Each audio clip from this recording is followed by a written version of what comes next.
Ibyo byabereyeho kutubera akabarore kandi byandikiwe kuduhugura twebwe abasohoreweho n'imperuka y'ibihe.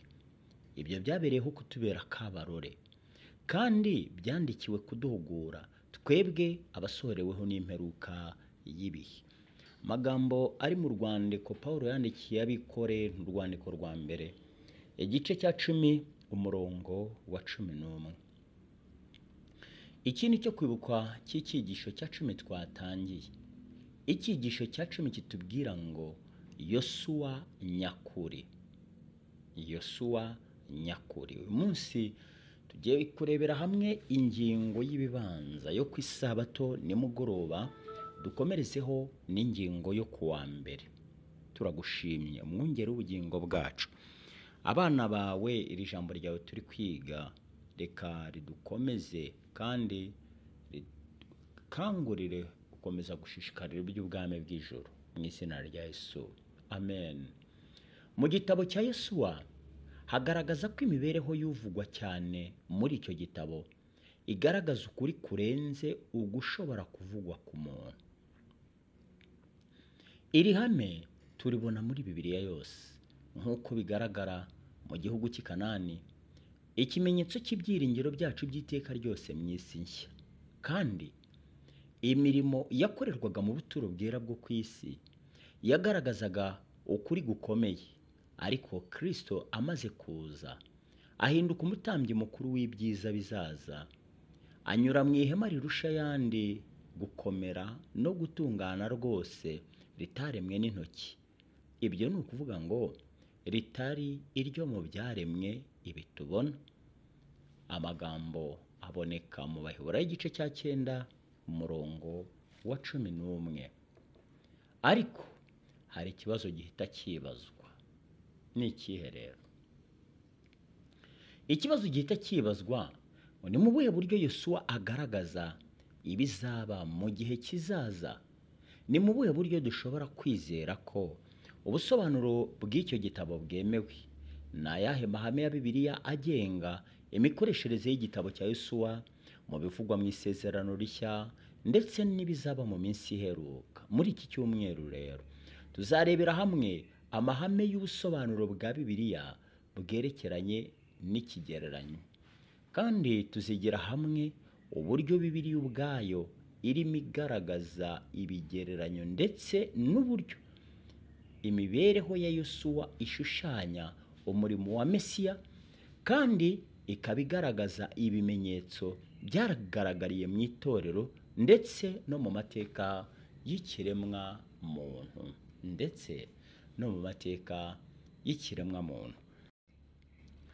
Ibi dusoje ni ingingo yo ku isabato nimugoroba.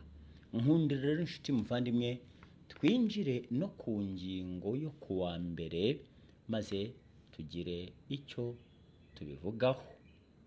Ubusobanuro bw'ibigereranyo byo muri Bibiliya niyo ngingo yo kuwa mbere ya tariki 30. Ubusobanuro bw'ibigereranyo byo muri Bibiliya. Ingingo yacu ishingiye mu masomo akurikira: Abaroma igice cya 5 umurongo wa 14.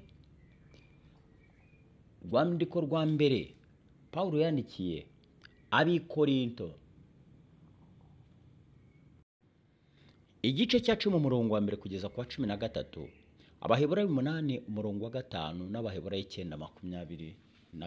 Turagerayo dusoma kugira ngo twumve icyitegererezo n'ibyo aya masomo yerekana n'ubusobanuro bwayo ku bigereranyo byo muri Bibiliya. Reka turebe isomo riboneka mu Baroma igice cya 5. Abaroma igice cya 5 umurongo wa 14 baratubwiye ngo icyakora uhereye kuri Adamu ukageza kuri Mose, urupfu rwatwaraga ndetse n'abatakoze ibyaha bihwanye n'igicumuro cya Adamu wasuraga uwajyaga kuboneka. Adamu wasuraga uwajyaga kuboneka. Wibuke ko turi kwiga ngo ubusobanuro bw'ibigereranyo byo muri Bibiliya. Tubonye Adamu wasuraga uwari kuzaboneka. Ese Adamu wa mbere Adamu wa kabiri ni uwuhe? Urwandiko rwa mbere Pawulo yandikiye ab'i Korinto, igice cya 10 umurongo wa mbere kugera ku wa 13, ni amagambo menshi cyane. Baratubwiye ngo Abisirayeli batubereye akabarore ko kuturinda gukora ibibi. Abisirayeli batubereye icyitegererezo, bagereranya imibereho yacu yo mu bihe by'ubukristo. Abisirayeli batubereye akabarore. Abaheburayo igice cya 8, iri somo naryo turarisoma. Abaheburayo igice cya 8 umurongo wa 5. Umurongo wa 5 aha baratubwiye ngo kandi umurimo abo bakora ni igishushanyo, ni igicucu cy'ibyo mu ijuru, nk'uko Mose yabwiwe n'Imana agiye kurema rya hema ngo gira umwete wo gukora ibyo ukurikije icyitegererezo werekewe kuri wa musozi. Ibyitegererezo, ubuturo bwera bwakozwe cyangwa se bwubatswe ari icyitegererezo cy'ubwo mu ijuru. Ibigereranyo, aya masomo tubashije gusoma akoresha ijambo igishushanyo, nicyo bita mu Kigiriki typos, cyangwa igishushanyo antitypos mu Kigiriki, mu buryo bwo kugaragaza uburyo umwanditsi w'isezerano rishya yasobanuye isano iri hagati y'amagambo cyangwa igikorwa cyo mu isezerano rya kera ndetse n'ubusobanuro bwacyo mu gihe cye cyangwa se mu gihe kizaza. Gusobanura ibigereranyo ni ubusobanuro bwihariye bw'abantu, ibikorwa cyangwa imihango ishushanya Yesu cyangwa ukundi kuri gukubiye mu butumwa bwiza. Igishushanyo kiba gifitanye isano nicyo kirenguriraho. Nk'uko ishusho iba yerekana umwimerere w'icyashushanyijwe, nubwo igishushanyo ari cyo kirushaho gusohoza mu buryo bwuzuye umugambi w'igishushanyo. Bityo igishushanyo kivugwa muri Bibiliya cyakoreshwaga hakurikijwe icyitegererezo cyatanzwe n'Imana, cyabayeho mu buryo bugaragara cyangwa cyabayeho mu buryo bw'ibitekerezo by'Imana, maze kikifashishwa mu kugaragaza ishusho y'ibizabaho mu gihe kizaza. Biravuze ngo hari ibigereranyo bimwe na bimwe Bibiliya yifashisha bigashushanya ibiriho cyangwa se iby'ahazaza, ibizabaho cyangwa se iby'ahazaza.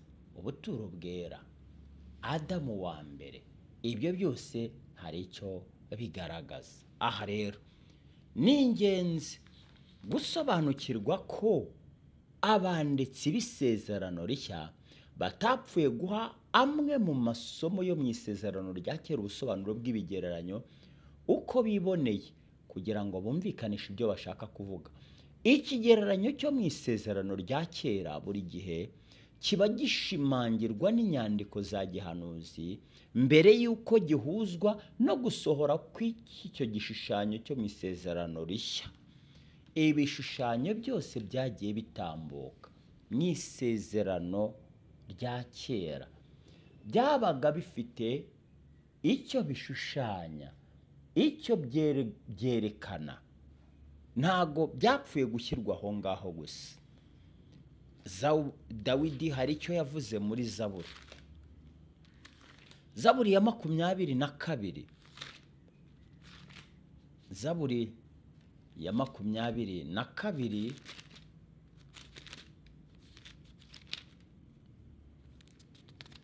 umurongo wa 2 yaratubwiye, Mana yanjye ntakira ku manywa ntusubize, ntakirana nijoro simpore. 15 nsutswe nk'amazi amagufa yanjye yose arakutse, umutima wanjye umeze nk'ibimamara uyagiye mu mara yanjye. Murongo wa 19 kugeza ku wa 19.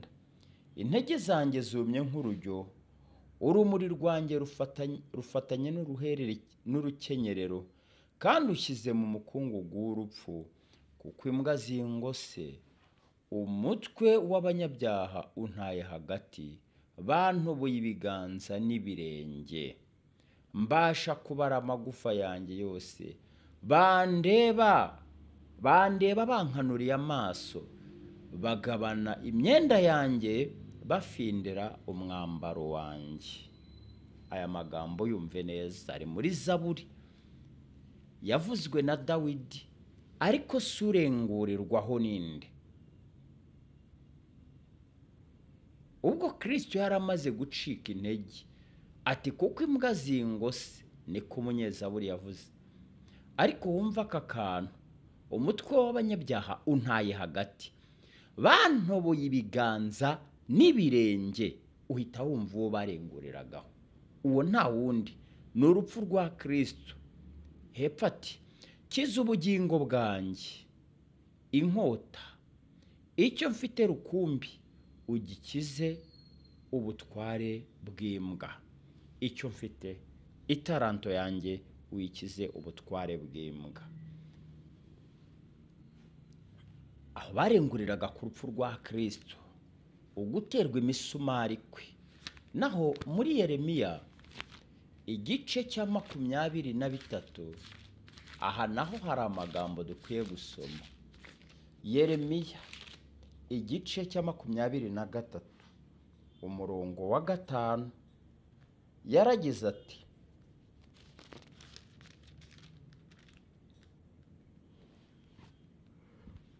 dore iminsi izaza ubwo nzumburira Dawidi ishami rikiranuka, azima aba umwami kandi akorana ubwenge, azasohoza imanza zitabera no gukiranuka mu gihugu, niko Uwiteka avuga. Ubusobanuro bw'ibigereranyo byo muri Bibiliya, aha ni Kristo warengurirwagaho, uzaza agasohoza iby'imanza zitabera. Yesaya igice cya 9 umurongo wa 5 n'uwa 6 wa Yesaya, nuko umwana yatuvukiye, duhawe umwana w'umuhungu, ubutware buzaba ku bitugu bye, azitwa igitangaza, umujyanama, Imana ikomeye, data wa twese uhoraho, umwami w'amahoro. Gutegeka kwe n'amahoro bizagwira ku ntebe ya Dawidi n'ubwami bwe bitagira iherezo, kugira ngo bibukomeze, bibushyigikize guca imanza zitabera no gukiranuka, uhereye none ukageza iteka ryose. Ibyo ngibyo Uwiteka Nyiringabo azabisohoresha umwete we. Uyu ni Kristo warengurirwagaho nanone.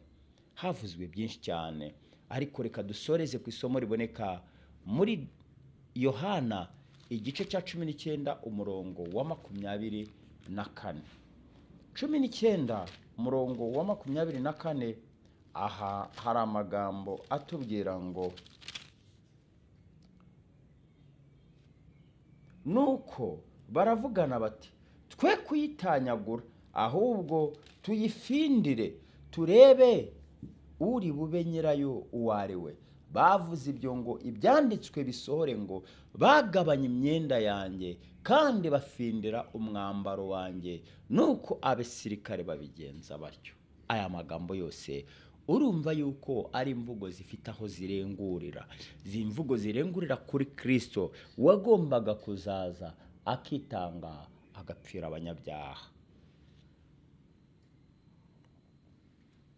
Iyo dusomye aya masomo, tubona isezerano rya kera ubwaryo ritanga uburyo bwo kugaragaza ndetse no gukoresha ibigereranyo mu byanditswe byera. Ni ukuvuga ko abanditsi b'isezerano rishya bifashishije isezerano rya kera bahumekewe na Mwuka Wera kugira ngo bakoreshe ibigereranyo byo mu isezerano rya kera kandi kugira ngo bagaragaze ukuri kw'iki gihe, by'umwihariko ukuri kwerekeranye no kuri Yesu n'umurimo we. Ubusobanuro bw'ibigereranyo byo muri Bibiliya. Ubuturo bwera twaburebyeho, urugendo rw'Abisirayeli twarurebyeho, Adamu wa mbere twamurebyeho, kandi twongeye kubona na Kristo ubwe wagereranyijwe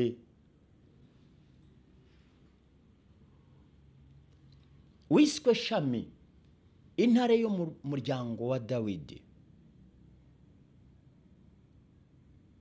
Reka Imana iduhe gusobanukirwa ibi ngibi, itugirire neza, ibane natwe kandi turinde, maze ijambo ry'Imana tugiye gukomeza kwiga muri iki cyumweru cyose izarishingisha imizi mu mitima yacu, iduhe gukomeza kuyubaha no kuyumvira, nibyo bidukwiriye.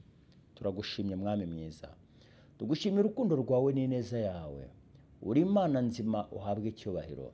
Abana bawe tugushyize mu biganza, abadamu batwite, bagirire neza, ubungabunga imbuto wabahaye, barindire imiryango kandi ubarindire n'ibyabo. Uri Imana nzima yumva kandi ikora, iturengera, iturinda. Reka rero ubwo tugushyize mu biganza abadamu batwite, ubarindire imbuto wabahaye, kandi tugushyize mu biganza abatari babona urubyaro, nabo ngo ubibuke. Data uziburinda kandi ubahaze kwifuza kwabo. Reka rero mwongere ubugingo bwacu abari mu mazu y'imbohe tubagushyira mu biganza, ubagirire neza, ubarinde, kandi mwongere ubugingo bwacu. Reka tugushyire mu biganza